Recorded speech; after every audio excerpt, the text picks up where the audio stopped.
Class లో December prelims mains కొత్త class start అవుతుంది. ఈ నెంబర్ కి కాల్ చేసి రిజిస్టర్ అవ్వండి. లిమిటెడ్ సీట్స్ ఉన్నాయి. Welcome to Suman TV. BRS Allu Arjun కొంప ముంచిందా అంటే నో అని చెప్పడానికి ఏమీ కనిపించట్లేదు. మొదటి నుంచి మనం సంధ్యా థియేటర్ తొక్కిసలాట సబ్జెక్ట్ని పరిశీలిస్తూ వస్తే చాలాసార్లు బీఆర్ఎస్ రాజకీయంగా వాళ్ళు తీసుకున్న అడ్వాంటేజెస్ అన్నీ అల్లు అర్జున్కి మైనస్ అయిన తప్ప ప్లస్ కాలేదనిపిస్తుంది. ఎవరైనా ఏ రాజకీయ నాయకుడిని అడిగినా ఏ విశ్లేషణ చూసినా ఇది చాలా స్పష్టంగా అర్థమవుతుంది. మొదటి పాయింట్ ఏంటంటే ఎప్పుడైతే అల్లు అర్జున్ తొక్కిసలాట సబ్జెక్ట్ అయిపోయింది, అల్లు అర్జున్ సక్సెస్ మీట్లో మాట్లాడారు. సక్సెస్ మీట్లో మాట్లాడినప్పుడు ఏం జరిగింది? అల్లు అర్జున్ ముఖ్యమంత్రి రేవంత్ రెడ్డికి ధన్యవాదాలు చెప్పే ప్రయత్నంలో భాగంగా అల్లు అర్జున్ రేవంత్ రెడ్డి పేరుని మర్చిపోయాడు. ఇది క్లియర్, అందరికీ అర్థమైంది. స్వయంగా ముఖ్యమంత్రి రేవంత్ రెడ్డి పేరుని మర్చిపోవడంతో ఆ తర్వాత ఆయన నీళ్ళు తాగాడు, అక్కడ దాన్ని కవర్ చేయడానికి ఏదోదో చేశాడు. ఆ మర్చిపోయిన సంఘటనని బీఆర్ఎస్ అడ్వాంటేజ్గా తీసుకుంది. బీఆర్ఎస్ ఏం చేసింది? ఈ ఆంధ్రప్రదేశ్ తెలంగాణలో ముఖ్యమంత్రికి ఏ స్థాయిలో పేరుందంటే స్వయాన బీఆర్ఎస్ వర్కింగ్ ప్రెసిడెంట్ కేటీఆర్ మాట్లాడిన మాటలు. ఒక టీవీ ఛానల్కి ఇచ్చిన ఇంటర్వ్యూలో కేటీఆర్ చాలా స్పష్టంగా మాట్లాడారు. ముఖ్యమంత్రి రేవంత్ రెడ్డిని కనీసం ఆయన బెనిఫిట్ షోలకు అనుమతిస్తే ఆ హీరో కూడా, అనుమతి తీసుకున్న సినిమా హీరో కూడా గుర్తుపెట్టుకోలేదు ఆయన పేరుని. అది మన ముఖ్యమంత్రికి ఉన్న గుర్తింపు మన తెలంగాణలో అంటూ ఆయన ఒక టీవీ ఛానల్కి ఇచ్చిన ఇంటర్వ్యూలో కామెంట్ చేశారు. ఈ కామెంట్ ఏమైందంటే ఒక్కసారిగా కాంగ్రెస్ శ్రేణుల్లో కావచ్చు, అల్లు అర్జున్ని వ్యతిరేకించే వాళ్ళలో కావచ్చు, లేకపోతే ఏదైతే అప్పటికే స్టాంపీడింగ్ జరిగింది, అప్పటికే సంధ్యా థియేటర్లో జరిగిన సంఘటనతో అల్లు అర్జున్ పైన నెగిటివ్ కామెంట్స్ చేస్తున్న వాళ్ళకి కావచ్చు, నెగిటివ్ పోస్టులు పెడుతున్న వాళ్ళకి కావచ్చు, ఒక్కసారిగా కోపాన్ని తీసుకొచ్చాయి. ముఖ్యంగా కాంగ్రెస్ శ్రేణిలో కోపాన్ని తీసుకొచ్చాయి. ఆ కోపం ఎక్కడ దాకా పోయిందంటే అల్లు అర్జున్ పైకి భారీ ఎత్తున పంప్ అయింది. అది బీఆర్ఎస్ ఏం చేసింది? రాజకీయంగా వాడుకోవాలనుకుంటే ఆ కామెంట్ ఒక్కసారిగా అల్లు అర్జున్ని మైనస్లో పడేసింది. ఇంకో పాయింట్ ఏంటంటే ఎప్పుడైతే పోలీసులు అల్లు అర్జున్ ఇంటికి వెళ్ళి ఆయన్ని అరెస్ట్ చేసి చిలకలగూడ పోలీస్ స్టేషన్ తీసుకెళ్లారు, ఆ తర్వాత గాంధీ ఆసుపత్రికి తీసుకొచ్చారు, ఆ తర్వాత కోర్టుకు తీసుకెళ్లారు. ఈ టైం మొత్తాన్ని, ఈ అరెస్ట్ చేసిన డే మొత్తాన్ని బీఆర్ఎస్ తమకు అనుకూలంగా మార్చుకోవడానికి ప్రయత్నించింది. చాలా స్పష్టంగా అర్థమైంది అందరికీ. ఎప్పుడైతే అల్లు అర్జున్ అరెస్ట్ చేశారో అప్పుడే కేటీఆర్ ఒక ట్వీట్ చేశారు. ఒక జాతీయ అవార్డు గెలుచుకున్న నటుని ఒక మామూలు నేరస్తుని అరెస్ట్ చేసినంత తక్కువ స్థాయిలో అరెస్ట్ చేస్తారా? నోటీస్ ఇవ్వరా? ఓ ప్రాపర్ పద్ధతి లేదా?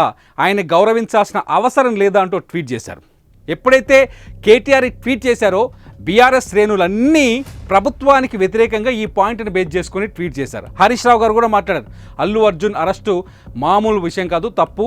అల్లు అర్జున్ అరెస్ట్ని ఆయన అవమానించారనే యాంగిల్లో హరీష్ రావు గారు కూడా ట్వీట్ చేశారు. అంతేకాదు, మొదటి నుంచి బీఆర్ఎస్ ఆంధ్రప్రదేశ్లో ఉన్న వైసీపీ ఒకటే జట్టు అనే ఒక చర్చ ఉంది.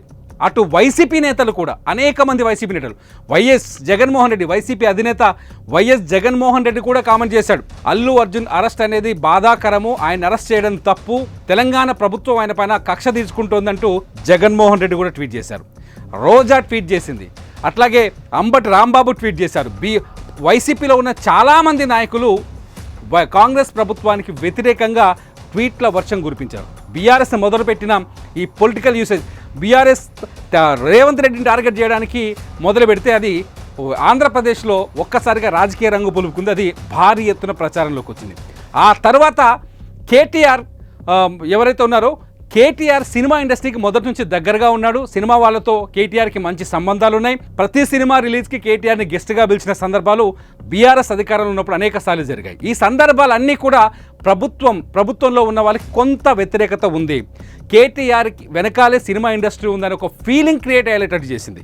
ఇంకా చెప్పాలంటే ప్రభుత్వం దీన్ని ఆ విధంగా చూసిందని మనం ఇక్కడ చెప్పలేం. కానీ కేటీఆర్కి సినిమా ఇండస్ట్రీకి ఉన్న అనుబంధమే వీటన్నింటికీ కారణం. అల్లు అర్జున్ పైన కామెంట్ చేయడానికి కావచ్చు, అల్లు అర్జున్ అరెస్టుని బీఆర్ఎస్ వ్యతిరేకించడానికి కావచ్చు, అటు వైసీపీ వ్యతిరేకించడానికి కావచ్చు, కారణమంతా కేటీఆర్కి సినిమా వాళ్ళకి దగ్గర సంబంధాలు ఉండటమే అనే ఒక చర్చ సోషల్ మీడియా వేదికగా జరిగింది. ఇదంతా చూస్తే బీఆర్ఎస్ వాళ్ళ రాజకీయ ప్రయోజనాల కోసం చేసిన ప్రయత్నాలు అల్లు అర్జున్కి సంధ్యా థియేటర్ తొక్కిసలాట కేసులో పూర్తిగా వ్యతిరేకమైంది, నష్టాన్ని కలిగించిందని చెప్పాలి. సింపుల్గా చెప్పాలంటే బీఆర్ఎస్ తీసుకున్న పొలిటికల్ స్టెప్స్ అల్లు అర్జున్ కొంపని ముంచేశాయి, అల్లు అర్జున్ని అక్కడ దోషిగా నిలబెట్టడానికి కారణం అయ్యాయని చెప్పకుండా చెప్పలేని పరిస్థితి అయితే లేదు. ఎందుకంటే నిన్న అల్లు అర్జున్ ఇంటిపైన కొందరు గుర్తు తెలియని వ్యక్తులు దాడి చేశారు, వాళ్ళ ఇంట్లో క్రొడబడే ప్రయత్నం చేశారు, పోలీసులు ఖండించారు, ఇటు ముఖ్యమంత్రి ఖండించారు, అట్లాగే తెలంగాణ సినిమాటోగ్రఫీ మంత్రి ఆయన ఖండించారు, కోమరెడ్డి వెంకరెడ్డి ఖండించారు. ఇదంతా చూస్తుంటే ఇది పొలిటికల్ టర్న్ తీసుకోవడం వల్ల ఇంకా అల్లు అర్జున్ కేసు చాలా పెద్దదైందని మాత్రం ఇక్కడ చెప్పక తప్పదు. అది బీఆర్ఎస్ వల్లే అయిందని మాత్రం చాలా స్పష్టంగా ఇక్కడ మనకు అర్థమవుతుంది. మీరేమనుకుంటున్నారు? బీఆర్ఎస్ వల్ల అల్లు అర్జున్కి నష్టం జరిగిందా, మేలు జరిగిందా? ఈ వీడియో కింద తప్పకుండా కామెంట్ చేయండి. చూస్తూనే ఉండండి సుమన్ టీవీ.